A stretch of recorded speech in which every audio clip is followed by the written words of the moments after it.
cara menguasai struktur komponen dalam mereparasi charger handphone. Jadi konten kali ini kami akan menjelaskan tentang struktur komponen dalam charger handphone. Oke. Seperti ini contoh kami mendapat sebuah charger handphone ya. Sebenarnya ini power supply juga ya. Ini mereknya Poco. Ini ya. 3 ampere katanya 120 watt. Kan kalau kita lihat isi dalamnya seperti ini ya. Jadi kita harus ngerti dulu strukturnya di dalam seperti ini ya. Ini ada kerusakan. Colokan USB-nya ya untuk charger itu rusak. Ini kita akan menjelaskan struktur komponen-komponen ini untuk teman-teman pemula, dan di belakang ini ya ada IC ini ya. Di sini kami akan menjelaskan ini ya, optocoupler, dioda gini, MOSFET-nya yang mana ya. Kemudian kalau di atasnya seperti ini ada resistor sebagai fuse, ada elko untuk 300 volt. Kalau dibalik nanti gini ya, ini ada resistor ke dioda seperti ini ke elko 300 ya. Ini ya, nanti MOSFET-nya ini seperti itu ya, dan outputnya di sini dioda sekundernya nih.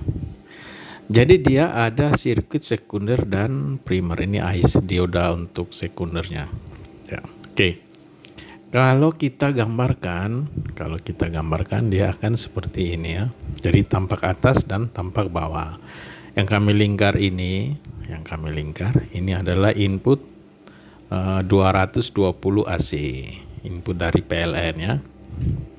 Ini ya, kedua ini ya, kita kasih panah begini seperti ini. Dan ini adalah resistor fuse-nya. Jadi resistor fuse seperti ini ya. Oke, dan selanjutnya komponen lagi yang ini elko 300 volt. Jadi dari 220 volt AC nanti dirubah menjadi 300 volt DC seperti ini. Kemudian ada juga di sekundernya, ini ada 5 volt. Nah, ini yang dipakai untuk charger. 5 volt datangnya dari mana? Dari trafo ini ya. Dari trafo ini. Oke, dan juga ada optocoupler.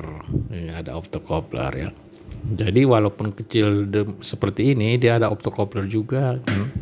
Ada IC PWM-nya juga, ada MOSFET-nya juga. Oke. Selanjutnya di bagian belakang kalau kita balik modulnya ini adalah diodanya.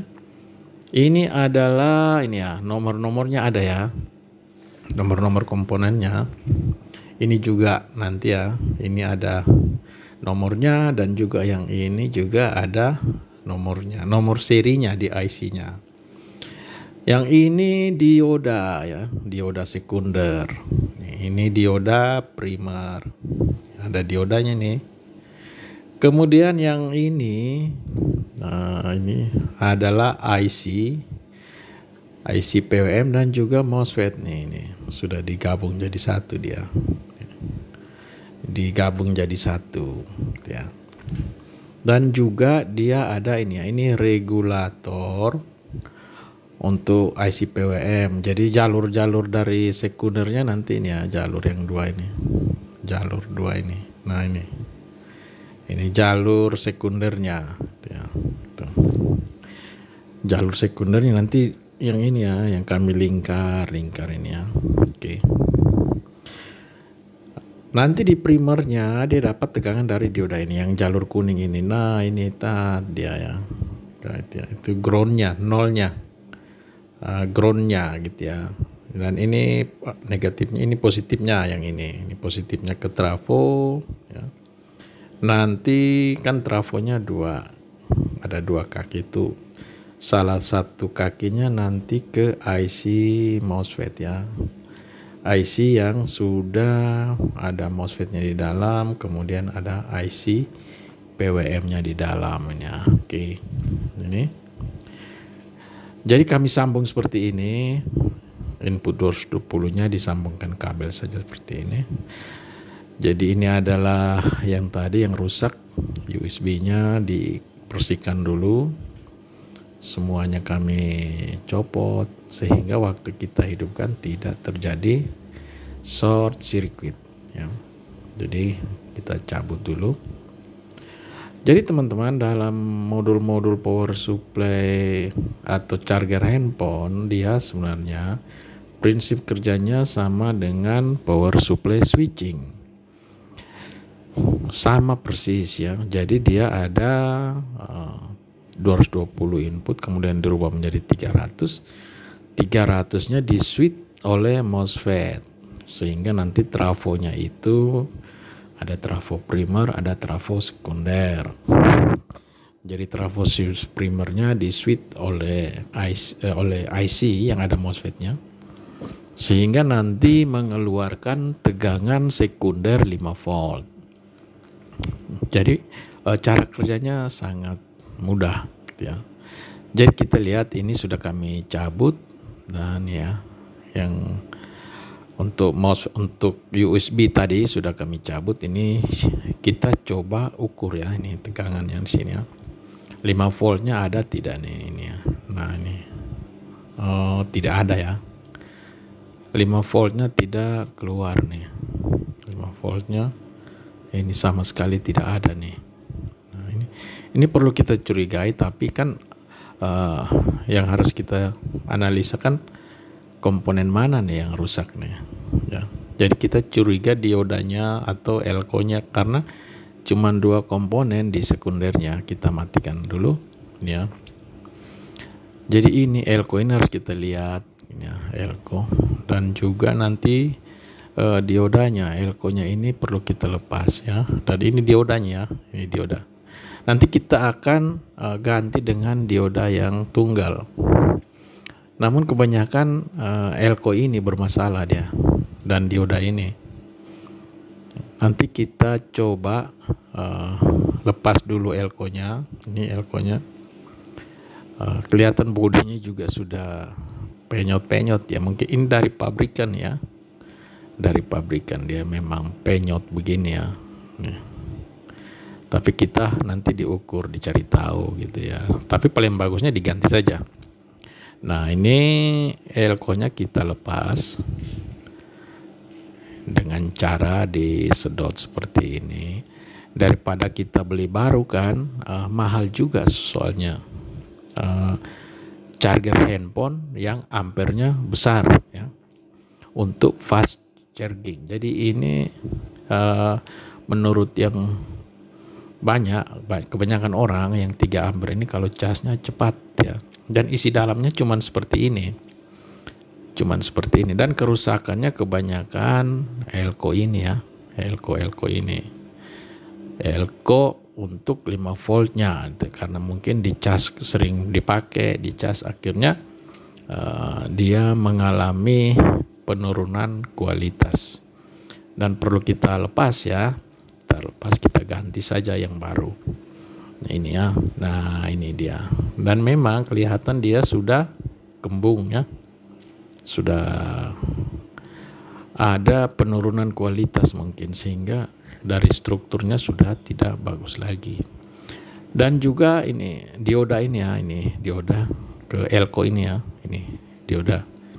Jadi dia meregulasi dia untuk rectifier penyiaran negatifnya.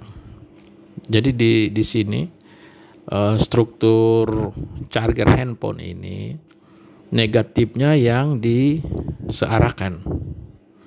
Jadi diodanya ini kami lepas ya. Ini kami lepas diodanya ya. Untuk kami membuktikan dia menggunakan 1 dioda saja bisa, namun yang disearahkan negatifnya. Ini kita ukur ya, walaupun dibolak-balik dia tetap short ya. Ini ya, ini. Jadi kita harus curiga ya dalam mereparasi itu ya. Oke. Ini karena sudah kita curiga, kita ganti dengan dioda yang ini. Dioda tunggal seperti ini ya. Nah, ini akan kita pasang ya. Nah, cara pasangnya juga harus sesuai dengan struktur desain power supply ini ya. Kita lihat ini negatifnya ini ada tandanya negatifnya, katodanya ini nanti dibalik seperti ini ya. Nah ini dibalik seperti ini. Nah gini ya, nanti dipasang seperti ini. Nih. Jadi dia menggunakan dioda negatif. Nanti di sini ya ke elko negatif ini dia. Jadi rectifiernya negatif. Nih rectifiernya negatif. Positifnya langsung dari trafo ya. Dari trafo langsung ke kaki elko yang positif. Nah ini sudah kami pasang diodanya. Kami pasang diodanya dan kita lakukan pengukuran ya. Benar tidak nih? Keluar tegangan tidak ya? Kami ini IC-nya diodanya nih ya. Dioda bridge tapi kecil sekali. Dioda bridge tapi kecil sekali. Kemungkinan mungkin dipakainya chargernya kelamaan atau apa sehingga nanti kita mencas handphone itu lama mengisi. Ya, ini kita ukur lagi. Kita coba kita hidupkan. Nah, di sini dia sudah ada 5 volt. Nih ya. Nih. Oke, jadi diodanya itu merektifier sisi negatifnya. Nih. Dia sampai ke sini, nanti ke optocoupler juga ya. Ini ada IC regulator untuk optocoupler. Di sini optocouplernya teman-teman ya. Dia berapa nih ya? 1,1 ya. Ya 0,09. Oh ya, nih. Kalau kita lihat nih ya ini ya. Pin 1 dan pin 2-nya ada tegangan nih. Nah, ini. Nah, struktur ini lebih simpel dari power supply switching yang pada umumnya teman-teman ya. Ya ini ya, kita lihat. Pada power supply switching misalnya pada speaker aktif yang sekarang. Nah, kita perlu juga mengukur 300 voltnya. 300 voltnya ya. Di sini dia setelah dioda ini ya. Dia di sini ya, ini dioda ini 300 volt ya. Negatifnya ini ya, ini negatif 300. 300-nya di sini nih 300, kemudian ke trafo ini ya. Ke trafo ini ya, ini. Jadi indikasi MOSFET ini bekerja nanti di sini kita ukur, ini tidak terukur ya karena frekuensinya sudah tinggi nih. Jadi dia sudah bekerja tuh, primernya cuma segitu teman-teman. Jadi tidak apa namanya, tidak banyak struktur komponen yang membuat kita pusing gitu ya. Dia hanya komponennya cuma ini ya. Komponennya cuma ini teman-teman. Dia langsung membuang, kalau dicabut langsung membuang ya. Ciri-ciri power supply charger ini bagus ya. Jadi cuman segini saja si charger handphone itu. Tinggal kita copot yang ini, pasang lagi di situ ya. Oke. Terima kasih sudah menyaksikan video kami. Semoga video konten kami kali ini bisa bermanfaat buat teman-teman semua. Thank you.